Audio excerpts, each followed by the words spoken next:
Ito kapare ko ay ang HoloLens Lark Max, isang wireless microphone na pwede mo gamitin sa camera, smartphones like Android and iPhones. At hindi lang yan, dahil pwede mo rin ito gamitin sa PC, laptop, or MacBooks mo. Meron din itong mga advanced features para sa isang wireless microphone, gaya ng Professional Environmental Noise Cancellation or ENC na sinasabing mas advanced na noise cancellation technology. Kaya aalamin natin yan mamaya. And also, meron din itong touchscreen type receiver na kung saan nandun yung mga control at ang ganda tingnan. Plus, meron na rin itong built-in 8GB internal storage para sa dalawang microphone na to, dahil pwede mo siyang gamitin without receiver at gamitin mo lang yung microphone as a recorder device at isync mo na lang sa video mo. Lahat ng mga features na yan at lahat ng tungkol dito kay HoloLens Lark Max ay pag-uusapan natin sa video na to. Kaya kung kailangan mo mag-invest sa isang wireless microphone, baka ito na yun. Pag-usapan natin. Well, na-unbox ko na tong HoloLens Lark Max before at nakita nyo na yun sa mga ilang kong short videos. So usually ito yung kanya kapare koy na weatherproof carrying pouch na kung saan ang ganda tingnan kapare koy. Makikita nyo naman dyan yung kanyang build, talagang okay at saka premium tingnan. And then makikita nyo rin dito yung kanyang hawakan. Usually ang tibay nito kung tatanungan ninyo kasi tinry ko na siyang paikot-ikutin habang nasa loob yung mic, diba?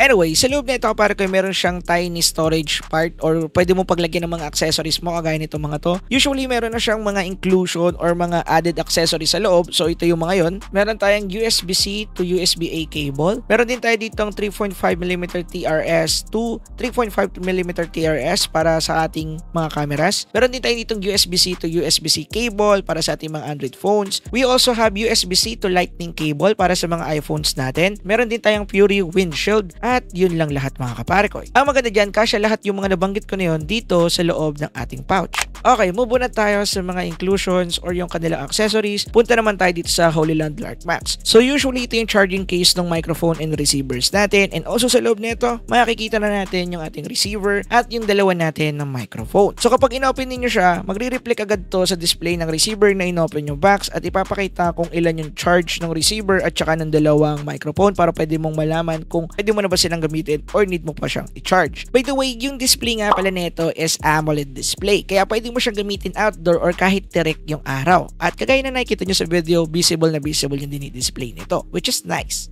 Okay, ito yung look ng receiver at saka ng dalawa natin na transmitter or yung ating mga microphone. And usually, almost the same sila na itsura, pero medyo mas malaki ng konti yung receiver natin. At ang ganda nga rin pala ng looks ng receiver at saka transmitter natin dahil ito ay naka-rugged design. Now, para i-turn on yung receiver and microphone natin, kinakailangan nyo lang i-press ng 3 seconds yung ating mga power button and then i-indicate na nila na silang dalawa is open na and connected sa isa't isa. Now, para mapagana mo yung noise cancellation features na itong microphone na to, kinakailangan nyo lang i-click yung button doon sa ilalim ng ating power button and then malalaman natin na open na siya kapag yung blue light ay magiging green light. Ibig sabihin ng green, yun ay naka-on na ang noise cancellation. Now, pagdating sa charging, doon sa charging case natin, naabot to ng approximately 2 hours or less than 2 hours. It depends kung gaano nyo katagal or kung gaano ka-drain yung battery ng mga microphones and also ng charging case. At pagdating sa kanyang operating time, ay pwede nyo itong magamit ng approximately 7.5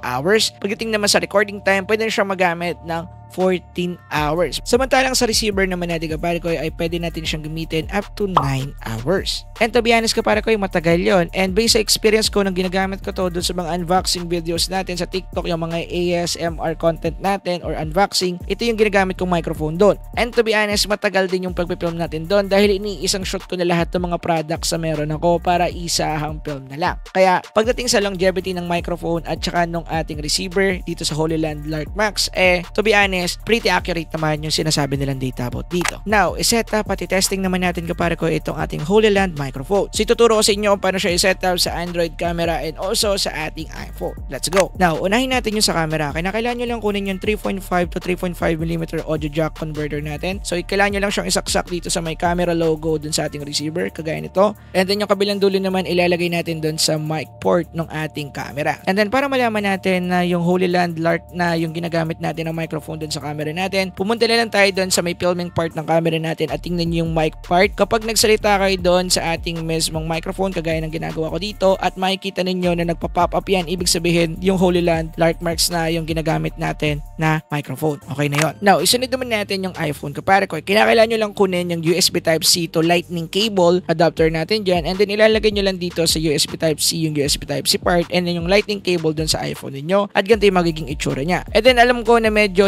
nakakasiwa dahil nakahang itong ating receiver. Para ma-fix yan, kinakailangan nyo lang siyang i-clip dito sa kanyang mismong cable part at nakalutang na siya na parang ganito. Which is maganda at medyo awkward tingnan dahil nga malaki yung receiver. Pero kung meron naman kayong mga tripod or kaya mga gimbal, pwede nyo naman siyang iset up doon, mas maganda tingnan. Okay? Anyway, para naman sa mga Android phone, kinakailangan nyo lang kunin yung USB Type-C to USB Type-C cable, isaksak yung USB Type-C dito sa ating receiver, and yung isang side din dun sa ating Android phone. And then wala, pwede nyo na rin magamit yung ating microphone. And then, there's more. Kagaya ng sinabi ko sa inyo kanina, sa lahat ng devices niyo pwede nyo itong gamitin, kaya pwede din itong gamitin sa PC or laptops niyo. By the way, pwede ito sa Windows laptop and also sa MacBook laptop. So, paano gawin yun? Kinakailangan nyo lang kunin yung inyong USB Type-C to USB cable, and then kailangan nyo lang itong i-connect sa inyong mga laptop, PC or MacBook, kagaya ng ginagawa ko dito, at i-connect siya kapare ko sa inyong receiver, and then i-on yung inyong mic, and wala, pwede nyo nang gamitin ito as your mic. Pwede nyo na siyang gamitin sa inyong mga Zoom call and also sa inyong mga Google Meet calls. It depends kung ano yung gusto nyong gawin, diba? Anyway, ngayon tapos na tayo sa pag-setup, i-try naman natin kapare ko yung kanyang mga features and also yung audio quality ng microphone na to. Usually, yung unang-unang features na meron to kapare ko is yung kanyang tinatawag na Professional Environmental Noise Cancellation or ENC, na kung saan ika-cancel out niya yung mga unnecessary voice na nasa paligid mo habang nagsasalita ka sa microphone na to. For example, gamit mo to sa public place habang nagsasalita ka dito, meron dumaang jeep or kaya mga motor na medyo maingay, and then ika-cancel out niya yung ingay na yon na kung saan ipopokus lang ng microphone yung boses na nanggagaling sa'yo habang nagsasalita ka at i-eliminate yung mga sound sa surroundings mo kapare ko, kaya pwede mo siya gamitin in public. Anyway, itesting na natin yung audio quality na kayang ibigay nitong HoloLens Lark Max. Now, tingnan ninyo yung test clips na ginawa natin kapare ko. Hello, mic test. This is my voice while using this HoloLens Lark Max. At hindi ako masyado sumisigaw dito, nakabulong lang ako habang nagsasalita. Kamusta yung quality? By the way, kung may naririnig kayong background sa likod, hindi pa naka-turn on yung noise cancellation. Ito, pag makikita ninyo dito, siya ay nasa blue pa rin na kulay. Ibig sabihin, hindi pa naka-turn on yung noise cancellation. So usually may mga dumadaan na motor at saka sasakyan doon sa likod ko kasi nandito ako sa may taas na namin, and then may kalsada sa ibaba. Yun, dalang banda. And then yeah, now ipapasok ko siya kapare ko sa noise cancellation. Sa naririnig nyo ngayon, hindi pa ito naka noise cancellation. And then may dumadaan na aeroplano, ewan ko kung naririnig nyo yan kasi malapit lang airport sa amin. And then may mga dumadaan din kotse sa likod ko kasi nga kagaya sinabi ko kalsada yun. Ngayon ito-turn on natin yung noise cancellation kagaya nito, isang click lang. Pag nag-green, nandito na tayo sa noise cancellation. Anong sa tingin niyo yung quality ng audio? Naririnig nyo ba yung aeroplano dumadaan? Nasa taas ko siya ngayon, and then yung mga motor sa likod, naririnig nyo ba? Kung hindi, ibig sabihin ganito kaganda yung noise cancellation na itong mic na to. Usually, nagamit ko na siya at alam ko na rin yung quality niya, pero sa inyo pa rin yung last decision. Okay ba siya or hindi? Comment down below. At isa pa sa pinagmamalaking features na itong HoloLens Lark Max is yung kanyang loss range, na kung saan pwede mo raw gamitin yung microphone neto ng 820 feet or 250 meters yung layo niya sa kanyang receiver. Siyempre, iti-testing natin yan kapare ko. Now, ito yung clip nung tinesting natin kapare ko kung gaano ba kalayo yung kayang abutin nung mismong microphone na to. Let's go. So simula tayo dito mga kapare ko. Sa bababa ako dito, niwan ko dun yung camera. So guys, kukita nyo ako. And usually pag tumingin ako sa camera, medyo around 50 meters na ata ako. And kung naririnig nyo pa rin ako, siguro tama yung sinasabi dun sa features nila. Pero pababa pa rin ako dito. Yung pinakababa dun banda sa may poste na part na dito is 200 meters. So tatry natin pumunta dun para malaman natin kung asado. Sabi mga tao dito. Try natin. Pare ko, yan, masyado na ako malayo sa camera. Baka mahulog. Mic test. Naririnig nyo pa rin ba ako? Hello, mic test. 1, 2, 3. Sana naririnig nyo pa ako around 200 meters na ata. Lagpas pa. Wala dun sa camera. Pero hindi ko sure. Hindi ko na ako makita yung camera dito. Anyway, yun lang. Ayun yung testing natin para sa length niya. Pabalik na ako. Ewan ko nakikita niya sa camera. So mga kapare ko, nakita na ninyo at narinig na ninyo yung kayang ibigay na sound quality nitong ating malupit na HoloLens Lark Max.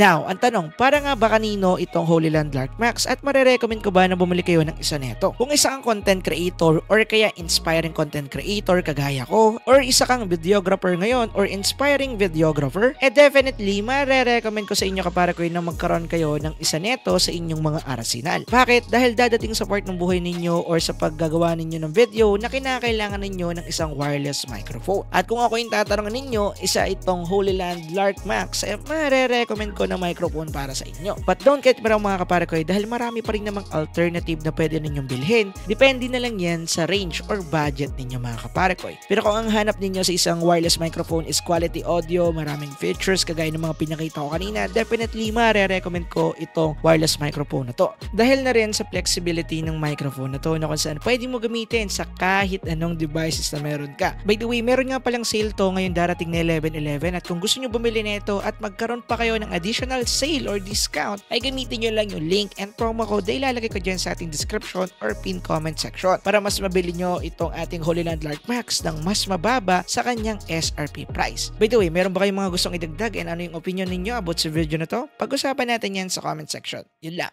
Peace!